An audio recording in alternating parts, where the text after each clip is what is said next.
হে আল্লাহ, তুমি আমাকে এত কালো করে কেন বানিয়েছো? তুমি আমাকে এমন কেন বানিয়েছো? একটি ছোট শান্ত গ্রামে বাস করত এক ছেলে। সবাই তাকে ডাকত কালা মানিক। নামটা তার আসল নাম নয়, কিন্তু গ্রামের লোকজনের দেওয়া নামই হয়ে গেছে তার পরিচয়। ছোটবেলায় বাবা মা মারা যাওয়ার পর তাকে মানুষ করেছেন তার দাদি। দাদি মানিককে এতটাই ভালোবাসেন যে তার জীবন মানিককে ঘিরেই। সময় দ্রুত যায়, মানিক বড় হয়ে যুবক হয়ে ওঠে। দাদি প্রতিদিনই বলে, মানিক, তুই তো এখন বড় হয়েছিস, বিয়ে কর রে বাবা, আমার চোখে তোর সংসার দেখে যাই।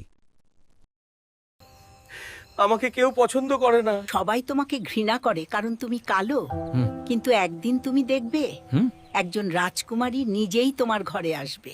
কিন্তু সমস্যাটা হল, গ্রামের কোনো মেয়ে তাকে পছন্দ করত না। সবাই হাসত, কটূক্তি করত। এত কালো ছেলেকে বিয়ে করবে কে? মানিক ভালো হলেও রং তো কালো, কেউ রাজি হবে না। মানিক চুপচাপ সব শুনে সহ্য করত। রাতে দাদির পাশে বসে বলতো, দাদি, আমি কি সত্যিই এত খারাপ? আমাকে কি কেউই পছন্দ করবে না? দাদি তার মাথায় হাত রেখে বলতেন, রে বোকা, মানুষ রং দেখে ভালোবাসে না, মন দেখে ভালোবাসে। আল্লাহ চাইলে তোর জন্য ভালো মেয়ের অবশ্যই পাঠাবে।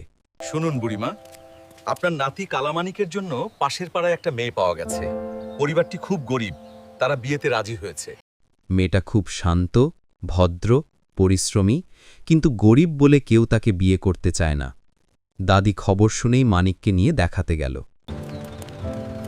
চাচা, আমার জন্য দোয়া করবেন। আজ আমি একটা মেয়ে দেখতে যাচ্ছি বিয়ের জন্য। হুসনাকে প্রথম দেখেই মানিক অনুভব করল, এই মেয়ের চোখে অদ্ভুত সরলতা আর তার হাসিতে আছে সত্যিকারের সৌন্দর্য। হুসনাও মানিকের লাজুক স্বভাব দেখে হাসল। দুজনের চোখে চোখ পড়তেই যেন নীরবে কিছু কথা হয়ে গেল। দাদি, আমার মেয়েটিকে পছন্দ হয়েছে, তাড়াতাড়ি বিয়ের ব্যবস্থা করুন। পরিবারের লোকজনও রাজি হয়ে গেল।